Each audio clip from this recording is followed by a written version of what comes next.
Hello friends, I am CA Rajiv Roda. In the last video we discussed about the taxation of cryptocurrency और अगर आपने हमारा last video नहीं देखा है तो आप आई बटन अब पे क्लिक करिए and thanks for supporting sharing and subscribing to our YouTube channel. In this video we are going to discuss about the common mistakes which we do while filing of the ITR. अब सबको पता है कि ITR की last date for individuals, HUFs and non-assessees whose accounts are not required to be audited is 31st of July. सबसे पहले slabs के बारे में डिस्कस करते हैं कि ITR किन लोगों को भरनी जरूरी है. तो ITR अगर आपकी एज 60 से कम है तो और इनकम आपकी 2.5 लाख से ऊपर है तो ITR फाइल करनी आपको मैंडेटरी है. अगर आपकी एज 60 to 80 है और आप सीनियर सिटीजन की कैटेगरी में आते हैं तो आपकी ITR की लिमिट 3 लाख है. और अगर आप सुपर सीनियर सिटीजन हैं 80 से अबव तो आपको 5 लाख से ऊपर ITR भरना मैंडेटरी है. अब सबसे पहले we will discuss about the incorrect form. अब अगर मेरी सैलरी से इनकम 50 लाख से कम सैलरी है और मेरी एग्रीकल्चर इनकम 5,000 से कम है और मेरी अदर सोर्सेज से इनकम है और एक हाउस प्रॉपर्टी से इनकम है तो ITR 1 फॉर्म मेरे को भरना है. ITR 2 उन लोगों के लिए है जिनकी सैलरी 50 लाख से ऊपर है, उनकी एग्रीकल्चर इनकम 5,000 से ज्यादा है, उसके अलावा उनकी 2 हाउसेस से इनकम है, कोई कैपिटल गेन है तो उनको ITR 2 भरना है. इसी तरह ITR 3 और 4 बिजनेस लोगों के लिए है, प्रिजम्पटिव और नॉर्मल जो अपनी बैलेंस शीट फाइल करते हैं ऑडिटेड करवा के. इसके अलावा 5, 6, 7 ITRs है which we are not going to discuss in this video. इसके अलावा अब सबसे पहले एक और इशू आता है रॉन्ग असेसमेंट ईयर. मैंने जैसे इनकम टैक्स में क्या होता है, एक होता है प्रीवियस ईयर, एक होता है असेसमेंट ईयर. अब जब हम इस साल की ITR भर रहे हैं तो हमारा प्रीवियस ईयर है 1/4/21 से 31/3/22. तो 21/22 हमारा प्रीवियस ईयर बनता है जिसकी इनकम हमें रिपोर्ट करनी है या ITR जिसके बेसिस पे भरनी है. और असेसमेंट ईयर होता है 1 साल आगे. तो अब 21/22 का जो असेसमेंट ईयर है वो 22/23 है. तो हमें इन चीजों का ध्यान रखना है कि हमें असेसमेंट ईयर करेक्टली फाइल करना है. अगर आप सॉफ्टवेयर के थ्रू फाइल कर रहे हैं फिर तो दिक्कत नहीं आएगी, लेकिन अगर आप मैन्युअली फाइल कर रहे हैं इनकम टैक्स के पोर्टल पे जाके तो आपको इस चीज का ध्यान रखना है. अब इसके बाद आता है incorrect personal information. Incorrect personal information means जो मेरी पैन कार्ड में डिटेल्स है, जो मेरा नाम पैन कार्ड में है, मेरे को वही चीजें डालनी है. अब मेरा नाम राजीव अरोड़ा है अगर पैन कार्ड पे तो मैं राजीव कुमार नहीं डालूंगा ITR में. तो और मेरा डेट ऑफ बर्थ, मेरा मेल ID, मेरा फोन नंबर मेरे को इंश्योर करना है कि वो चेक प्रॉपर डाला हुआ है मैंने. इसके अलावा अगर मेरा रिफंड बनता है तो मेरे को ये इंश्योर करना है कि मेरा बैंक अकाउंट प्रॉपर है, उसमें मेरा जो IFSC कोड है वो प्रॉपर डला हुआ होना चाहिए, बैंक का नंबर प्रॉपर मेंशन जो किया हुआ है वो चेक करना है मेरे को, क्योंकि अगर मेरा बैंक की डिटेल्स गलत होंगी तो मेरा ITR का रिफंड मेरे अकाउंट में नहीं आएगा. इसके बाद बहुत सारे लोगों को कंफ्यूजन जो मैंने पहले डिस्कस किया कि रहती है कि मेरे को ITR फाइल करने की जरूरत क्या है. तो मैंने जैसे पहले डिस्कस किया कि अगर आपकी इनकम 2.5, 3 और 5 है in case of a normal assessee, in case of a senior citizens and in case of a super senior citizens, तो आपको ITR भरना मैंडेटरी है. इसके अलावा TDS, अगर बहुत से लोग कहते हैं कि मेरा सैलरी पे TDS कट गया है या मेरा इंटरेस्ट इनकम पे TDS कट गया है तो मेरा तो बैंक ने TDS काट लिया है या मेरे एम्प्लॉयर ने TDS काट लिया तो मेरे को रिटर्न भरनी क्यों जरूरी है? नहीं सर, अगर बैंक नॉर्मली TDS काटते हैं 10% पे, सैलरी पे आपका एम्प्लॉयर आपका जो भी आप अपना उनको सेविंग सर्टिफिकेट देते हैं या आपकी सैलरी होती है उसके बेसिस पे TDS काटता है. तो आपको फिर भी रिटर्न भरने की जरूरत है अगर आपकी सैलरी एग्जम्पशन लिमिट से ऊपर है या आपकी इनकम एग्जम्पशन लिमिट से ऊपर है. क्योंकि अगर उन्होंने 10% TDS काटा है और मान लीजिए मेरी एग्जम्पशन लिमिट से कम बनता है या मेरा टैक्स नहीं बनता है तो मैं रिफंड क्लेम कर लूंगा. अगर मेरी टैक्सेशन 20% पे है तो मैं एक्स्ट्रा 10% पे करूंगा. अगर मैं 30% की ब्रैकेट में आता हूं तो मैं एक्स्ट्रा 20% पे करूंगा.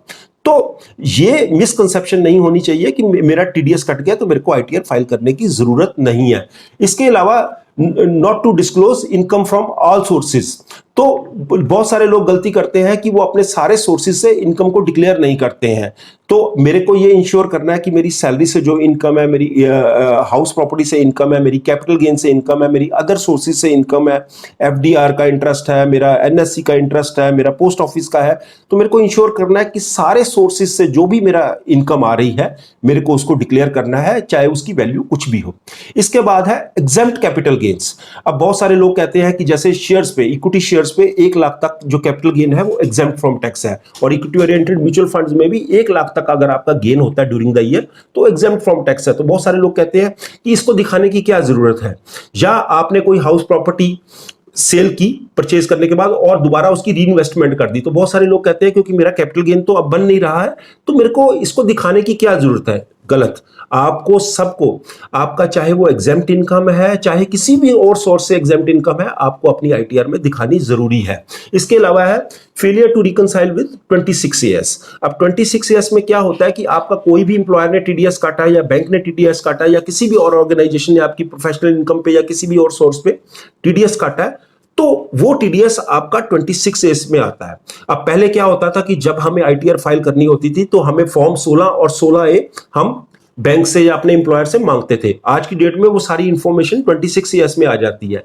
तो मेरे को ये इंश्योर करना है कि जो भी 26AS में मेरी इनकम की डिटेल्स है या मेरे टीडीएस की डिटेल्स है उसको मेरे को अपनी आईटीआर में फाइल करना जरूरी है। इसी तरह अभी गवर्नमेंट ने इंट्रोड्यूस कर दिया है AIS, एनुअल इंफॉर्मेशन जो रिपोर्ट है, उसके हिसाब से मेरे को चेक करना है कि जो भी मेरी उसमें डाटा आ रहा है, वैसे वेदर वो सेल और परचेज ऑफ प्रॉपर्टी है, whether equity oriented mutual funds है कि सेल और परचेज है, या कुछ भी और ऐसी इंफॉर्मेशन है, सेविंग अकाउंट में इंटरेस्ट है, तो मेरे को ये इंश्योर करना है कि वो सारा का सारा डाटा AIS में आ जाए।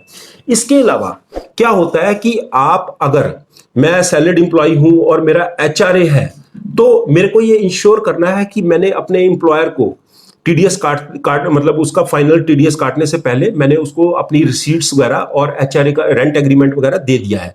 अगर मेरे एम्प्लॉयर ने मैंने उनको रिसीट्स नहीं दी हैं और उन्होंने मेरे को HRA का बेनिफिट नहीं दिया है, तो मेरे को अपनी रिटर्न भरते हुए ये इंश्योर करना है कि अगर मैं कहीं रेंटेड अकोमोडेशन पे रहता हूं और मेरे पास प्रॉपर रेंट एग्रीमेंट और रिसीट्स है तो अपना HRA को मैं क्लेम करूंगा। इसी तरह बहुत सारी डिडक्शंस होती हैं जो कि मैं मिस कर देता हूं फाइल करनी, या मेरे को उसमें क्लैरिटी नहीं होती है। जैसे 80C की डिडक्शंस है, उसमें काफी तरह की डिडक्शंस आती हैं जो कि मेरे को इंश्योर करनी है कि वो मैं क्लेम कर रहा हूं। 80D में हेल्थ इंश्योरेंस आता है, तो 80C की लिमिट है 1.5 लाख तक। उसमें आपका 2 बच्चों से ट्यूशन फीस है, आपका होम लोन की रीपेमेंट है, प्रिंसिपल की रीपेमेंट है, आपका NSE में री इन्वेस्टमेंट है, आपका इक्विटी ओरिएंटेड म्यूचुअल फंड्स में इन्वेस्टमेंट है। तो ये सारी चीजें आपकी 80C के अंदर आती है। इसके अलावा भी लिस्ट काफी लंबी है। 80D में आपकी हेल्थ इंश्योरेंस, आपकी फैमिली की और आपके पेरेंट्स वगैरह की, सीनियर सिटीजन्स की, वो इसमें भी 80D में आप बेनिफिट ले सकते हैं। इसी तरह 80G में डोनेशंस कोई आपने दी है तो उसका बेनिफिट आप ले सकते हैं। अब जो आता है, इसके अलावा आता है एडवांस टैक्स और सेल्फ असेसमेंट टैक्स।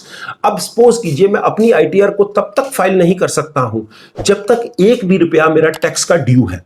अब एडवांस टैक्स के बारे में भी थोड़ा सा इस टॉपिक में मैं डिस्कस करूंगा कि एडवांस टैक्स अगर आपका 10,000 से ऊपर आपकी इनकम टैक्स बनता है तो गवर्नमेंट कहती है कि अगर आप इंडिविजुअल या HUF है तो आपको 15 सितंबर तक 30%, 15 दिसंबर तक 60% और 15 मार्च तक 100% टैक्स जमा कराना है। अगर आपने टैक्स नहीं जमा कराया तो आपको उसके ऊपर इंटरेस्ट लगेगा।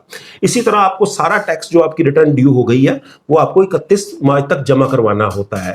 तो मेरे को ये इंश्योर करना है कि अगर मेरा कुछ एडवांस टैक्स कटा हुआ है तो मैंने को उसका अपनी रिटर्न भरते हुए उसका भी मेंशन करना जरूरी है, ताकि मैं उसका भी क्रेडिट ले पाऊं। और कोई भी टैक्स मेरा ड्यू बनता है तो मेरे को चालान जमा करवा के सेल्फ असेसमेंट टैक्स में देना है। इसी तरह इंटरेस्ट ऑन NSE। अब बहुत सारे लोग कहते हैं कि मैंने NSE में इन्वेस्टमेंट की हुई है तो 8 साल बाद या 7 साल जब मेरे को पैसा मिलेगा तभी मेरे को इंटरेस्ट दिखाना है। गलत। आपको NSE का जो भी इंटरेस्ट मिलता है वो एक्रूअल बेसिस पे आपको अपनी आईटीआर में अदर इनकम में दिखाना है और उसका 80C के अंदर रिबेट लेना है। इसके अलावा जो एक और इंपॉर्टेंट पॉइंट मैं डिस्कस करने वाला हूं कि आपने आईटीआर तो भर दी तो उसकी वैलिडेशन भी करनी होती है, क्योंकि आपको OTP से थ्रू, आपके नेट बैंकिंग के OTP के थ्रू या आधार के साथ जो नंबर आपका फोन नंबर लिंक्ड है उस पर एक OTP जाता है। OTP से आपको अपनी रिटर्न को वेरीफाई करना होता है। अगर आप OTP से वेरीफाई नहीं कर पा रहे हैं या आपके साथ आधार के साथ फोन नंबर लिंक नहीं है, जो आप यूज में नहीं है, तो आपको यह इंश्योर करना है कि 120 दिन के अंदर CPC बेंगलोर में आपको IBT एक्ट की साइंड कॉपी भेजनी होती है ताकि वो आपकी रिटर्न वैलिडेट हो जाए।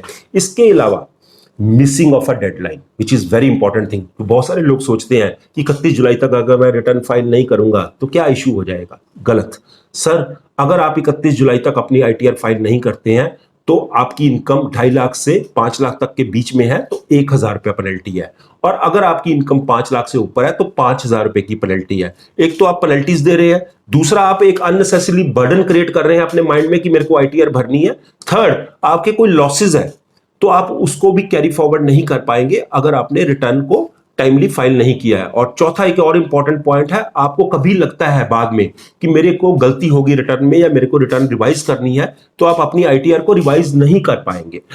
इसके अलावा एक और इंपॉर्टेंट पॉइंट है इनकम फ्रॉम माइनर। आपके घर में माइनर बच्चे हैं, उनकी कोई इनकम हो रही है, चाहे वो एफडीआर से इनकम है चाहे किसी और सोर्स से इनकम है, तो उसमें क्लबिंग प्रोविजंस लगते हैं। तो इनकम टैक्स कहता है कि जो भी माइनर की इनकम है वो उसके पेरेंट्स में क्लब होगी। तो बहुत सारे लोग सोचते हैं कि भैया मेरे को इस इनकम को दिखाने की जरूरत नहीं है। गलत। आपको अगर आपके माइनर चिल्ड्रन है उनकी जो भी इनकम है तो आपको उसको अपनी आईटीआर में इनकम को दिखाना चाहिए और उस पर जो भी टैक्स बनता है वो देना चाहिए। इसके अलावा जो एक और इंपॉर्टेंट चीज आती है कि मैं आईटीआर तो मैंने भर दी और बाद में मेरे को पता लगा कि मेरी आईटीआर में कुछ गलतियां हैं, तो आपको आईटीआर को रिवाइज भी करना चाहिए। तो इसके लिए ये सारे पॉइंट्स ब्रॉडली मैंने डिस्कस किए हैं, हो सकता है एक दो पॉइंट अभी और भी हो इसमें, तो which we can discuss in some other video also later on. लेकिन अगर आपको मेरा वीडियो अच्छा लगा तो प्लीज मेरे वीडियो को लाइक करिए, सब्सक्राइब करिए और बेल आइकॉन दबा के मेरे वीडियो को मेरे चैनल को सब्सक्राइब करिए।